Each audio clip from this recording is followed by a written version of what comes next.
পুরনো দিল্লির জামা মসজিদ এলাকায় একটি জনপ্রিয় পানীয় রয়েছে, যেটি মূলত তৈরি করা হয় দুধ, রুয়াবজা এবং ছোট ছোট কুচি কুচি করে কাটা তরমুজ দিয়ে, যেটি আমরা সকলে মহব্বতের শরবত নামে চিনি।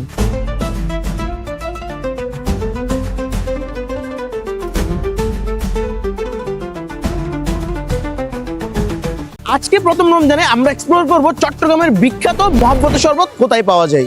এক্সপ্লোর করতে গিয়ে জানতে পারি চট্টগ্রামের সবচেয়ে পুরনো মহব্বতের শরবত বিক্রি করে লাল মিয়া ভাই। দিল্লির এই জনপ্রিয় শরবতটি বাংলাদেশের জনপ্রিয় হয়ে ওঠে লাল মিয়া ভাইয়ের মাধ্যমে। প্রায় দীর্ঘ 19 বছর যাবত তারা এই ব্যবসার সাথে জড়িত। বর্তমানে চট্টগ্রামের অলিগলিতে প্রচুর পরিমাণে মহব্বতের শরবত পাওয়া যায়, কিন্তু লাল মিয়া ভাইয়ের এই শরবতের টেস্ট অন্যরকম।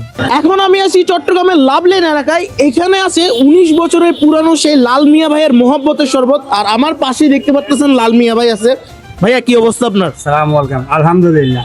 কেমন চলতেছে বিজনেস? আজকে তো প্রথম রমজান। জি আলহামদুলিল্লাহ, প্রথম রমজানে যেরকম চলতেছে আপনার পুরা 29 দিন আলহামদুলিল্লাহ আর বেশি চলবে ইনশাল্লাহ ইনশাল্লাহ। তো আজকে এইবারে কি কি রাখছেন? এবারে আমরা আপনার এক নম্বরে রাখছি আম, বাদাম, জাফরান। এটা আপনার 400 টাকা লিটার। আরেকটা আছে আপনার বাদামের শরবত 250 টাকা লিটার। আরেকটা তরমুজের শরবত 150 টাকা লিটার। 150 টাকা লিটার। হ্যাঁ, এই বছরের জন্য 3টাই আলহামদুলিল্লাহ।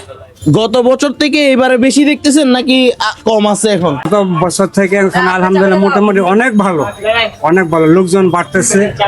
হ্যাঁ, এক বছরে অনেক লোকজন বেড়ে গেছে। আপনাকে আমাদের ভালো চলছে আলহামদুলিল্লাহ। আচ্ছা, আপনাকে একটা কোশ্চেন করতে চাই। আপনার মাথায় এই চিন্তাটা আসছে কিভাবে? এটা তো ধরেন যে আমাদের দেশের মধ্যে তেমন একটা প্রচলন ছিল না। এটা আমার নানা ছিল আসাম বিহারে। হ্যাঁ, এরপরে আপনাকে তারা শেরপুর আসছে। শেরপুর থেকে আমার আব্বা করছে, আমার আব্বা থেকে আমি শিখছি। তাদের 3 রকমের শরবত থেকে 3টি নিয়ে আমরা চলে আসি বাসায়, and the taste was too good. তো দেখা হচ্ছে পরের কোনো ভিডিওতে। ততক্ষণ পর্যন্ত ভালো থাকুন, সুস্থ থাকুন। আল্লাহ হাফেজ।